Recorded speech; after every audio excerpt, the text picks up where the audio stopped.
नमस्कार दोस्तों, हमारे चैनल अतुल्य कहानियां में एक बार फिर से आप सभी का स्वागत है। यूं तो हर बार हमारी यही कोशिश होती है कि हम एक से बढ़कर एक ज्ञानवर्धक वीडियो लेकर नियमित रूप से आपकी सेवा में उपस्थित होते रहें, क्योंकि हमारा मानना है कि ज्ञान वो दिव्य आंख है जो विषम परिस्थितियों में भी हमारा मार्गदर्शन करता है तथा हमारे सभी संशयों का नाश कर हमें सदैव आगे बढ़ने के लिए प्रेरित करता है। इसलिए आप सभी से निवेदन है कि इस वीडियो को अंत तक अवश्य देखें ताकि आपको इसका वास्तविक आशय समझ आ सके।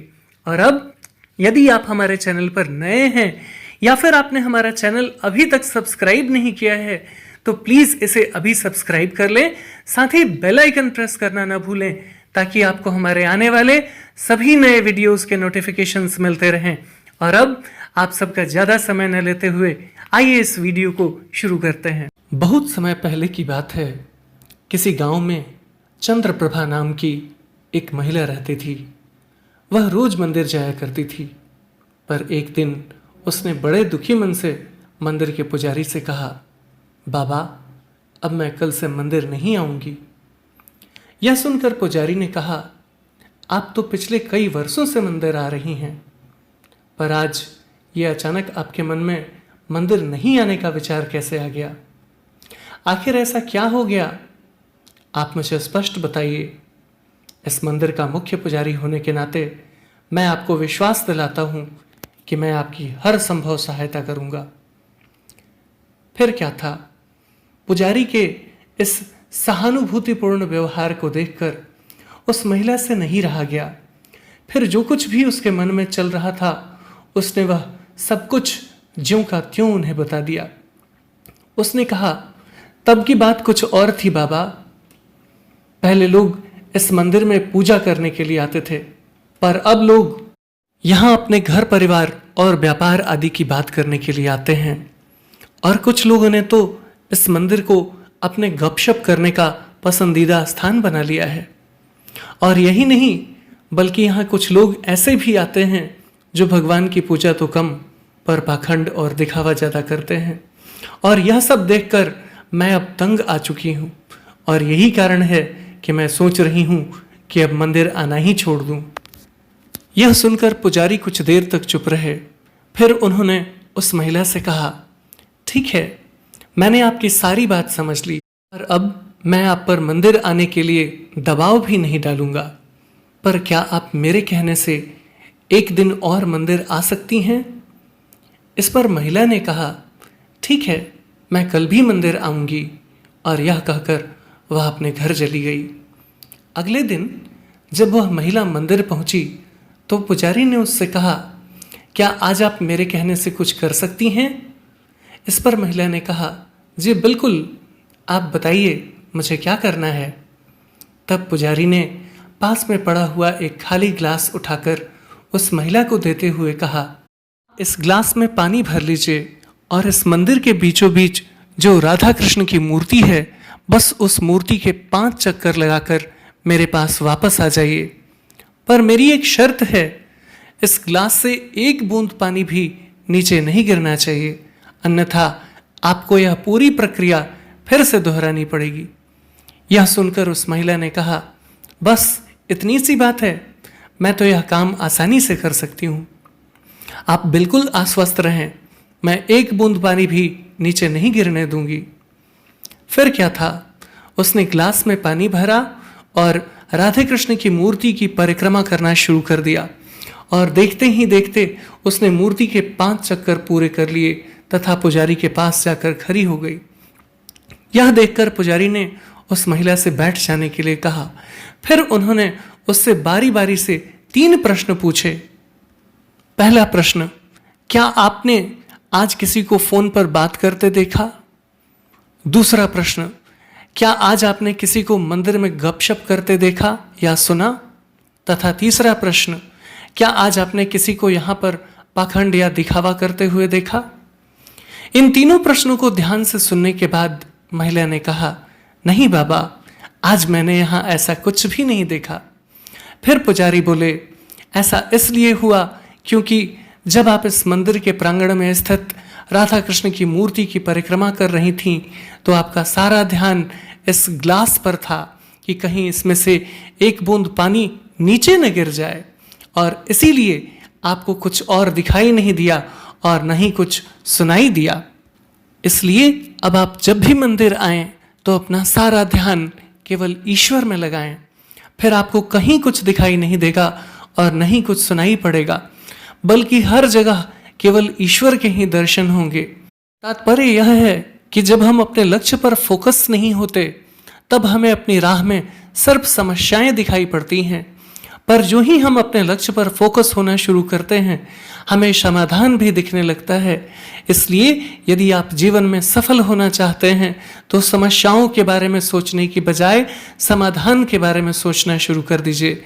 मेरा दावा है इस संसार में कोई ऐसी समस्या नहीं जिसका समाधान उपलब्ध नहीं हो, क्योंकि समस्या और समाधान दो अलग अलग सिक्के नहीं बल्कि दोनों एक ही सिक्के के दो अलग अलग पहलू हैं। इसलिए यदि एक है तो दूसरा भी अवश्य होगा।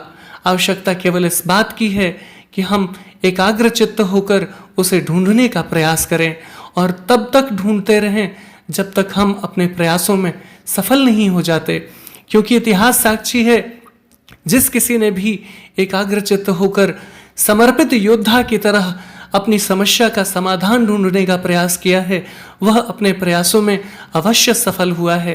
परंतु जिन्होंने आधे अधूरे मन से प्रयास किया है वे अपने प्रयासों में कभी सफल नहीं हो पाए हैं, क्योंकि जिस प्रकार कमजोर आग की लपटें न तो ज्यादा गर्मी या प्रकाश दे पाती हैं, ठीक उसी प्रकार आधे अधूरे मन से किए गए कार्य से कभी भी मनोवांछित परिणाम की प्राप्ति नहीं होती। इसलिए जो भी काम करें एकाग्रचित्त होकर पूरी तत्परता के साथ करें। यकीन मानिए परिणाम इतने खूबसूरत होंगे जिसकी आपने कभी कल्पना भी नहीं की होगी। और अब यदि हम ध्यान से देखें तो पाएंगे कि किसी भी उद्देश्य की प्राप्ति अथवा किसी भी कार्य की सफलता के लिए हमारा एकाग्र होना अपने आप में एक अनिवार्य शर्त है। पर हमारा मन बहुत ही चंचल है, अतः सामान्यतया यह विचलित अवस्था में ही रहता है, जिसका मुख्य कारण हमारी उत्सुकता एवं हमारे चारों ओर उपस्थित विभिन्न प्रकार के आकर्षणों की उपलब्धता इत्यादि है, जो हमारे मन को कभी एकाग्र नहीं रहने देती। अब इस अवस्था का कुछ समय तक बने रहना तो कुछ हद तक स्वीकार्य है, और यदि सच कहें तो यह आवश्यक भी है, परंतु विचलित मन से हम अपने उद्देश्यों की प्राप्ति नहीं कर सकते, क्योंकि विचलित मन व्यक्ति को अपने लक्ष्य पर ध्यान केंद्रित करने, संकल्पित भाव से अडिग रहने तथा धैर्य एवं संयम बनाए रखने से रोकता है। इतना ही नहीं, विचलित स्वभाव कभी कभी नकारात्मक विचारों को भी जन्म देता है, जिसके कारण व्यक्ति सकारात्मक चीजों की ओर से विमुख होने लगता है, जिससे उसमें निर्णय लेने की क्षमता क्षीण होने लगती है, मानसिक व्याकुलता बढ़ने लगती है और उतावलेपन में व्यक्ति गलत निर्णय ले लेता है, जो कभी कभी उसके पतन का कारण भी बन जाता है। एकाग्रता सबसे पहले व्यक्ति को मानसिक रूप से दृढ़, संयमी और धैर्यवान बनाती है, जिससे व्यक्ति साहसी बन जाता है। और इतिहास साक्षी है, साहसी व्यक्ति ही निर्णायक कदम उठाते हैं। संयम ऐसा गुण है जिससे व्यक्ति अपने स्वभाव को परिस्थिति के अनुसार नियंत्रित कर सकता है, और यह उस व्यक्ति को पथभ्रष्ट होने से भी बचाता है। एकाग्र मन धैर्य की जननी है, क्योंकि एक धैर्यवान व्यक्ति ही संकल्पित भाव से अपने लक्ष्य के प्रति समर्पित होता है, और यदि देखा जाए तो सफलता प्राप्ति के लिए यह एक अनिवार्य शर्त है। यदि हम ध्यान से देखें तो पाएंगे कि दुनिया में जितने भी सफल लोग हुए हैं उनमें एक समानता पाई जाती है, और वह है एकाग्रता को अपनी आदत तथा उद्देश्य को अपना लक्ष्य बना लेना, जिसके कारण वे अपनी सारी ऊर्जा और सारा सामर्थ्य लक्ष्य प्राप्ति की दिशा में लगा देते हैं। परिणामतः वे जीवन के हर क्षेत्र में सदैव सफल होते हैं, और इस प्रकार उनका जीवन संपूर्ण मानव जाति के लिए उदाहरण बन जाता है। परंतु एकाग्रता की राह में सबसे बड़ी बाधा हमारे मन में लगातार उठने वाली अभिलाषाएं हैं, जिसके कारण व्यक्ति कई बार विचार शून्यता की ओर बढ़ जाता है और उसके वैचारिक कपाट बंद हो जाते हैं। इसलिए इन अभिलाषाओं के निर्बाध प्रवाह को नियंत्रित करते हुए अति महत्वाकांक्षा से बचने के लिए एकाग्रता रूपी गुण विकसित करने की आवश्यकता है, क्योंकि हमारे विजय की शक्ति हमारे मन की एकाग्रता में ही निहित है, जो हमारी समस्त शक्तियों को समेटकर उद्देश्य प्राप्ति हेतु दिशा एवं दशा दोनों ही प्रदान करती है, जिससे हमारा जीवन सरल हो जाता है और हम नित्य प्रतिदिन उन्नति के नए आयामों को छूते चले जाते हैं। इस प्रकार हमारे जीवन की सार्थकता सिद्ध करने में एकाग्रता एक अत्यंत महत्वपूर्ण भूमिका निभाती है, जिसके बिना विकास की परिकल्पना को मूर्त रूप देना संभव नहीं है। इसलिए हम सभी को एकाग्रता रूपी इस गुण को ध्यान अथवा योग के निरंतर अभ्यास से विकसित करने तथा इसे अपना स्वभाव बनाने का प्रयास करना चाहिए, ताकि हम अपने प्रयासों में सफल हो सकें तथा अपने आने वाली पीढ़ी के लिए उदाहरण बनकर उनका मार्ग प्रशस्त कर सकें। और अब इस वीडियो में इतना ही। यदि आपको हमारा वीडियो अच्छा लगा हो तो प्लीज इसे लाइक करें और ज्यादा से ज्यादा शेयर करें, ताकि हमारा मनोबल यूं ही बना रहे और हम एक से बढ़कर एक ज्ञानवर्धक वीडियो लेकर नियमित रूप से आपकी सेवा में उपस्थित होते रहें। और तब तक के लिए बने रहें हमारे चैनल अतुल्य कहानियां पर। हम इसी प्रकार का ज्ञानवर्धक वीडियो लेकर जल्द ही एक बार फिर से आपकी सेवा में उपस्थित होंगे। जय हिंद, जय भारत।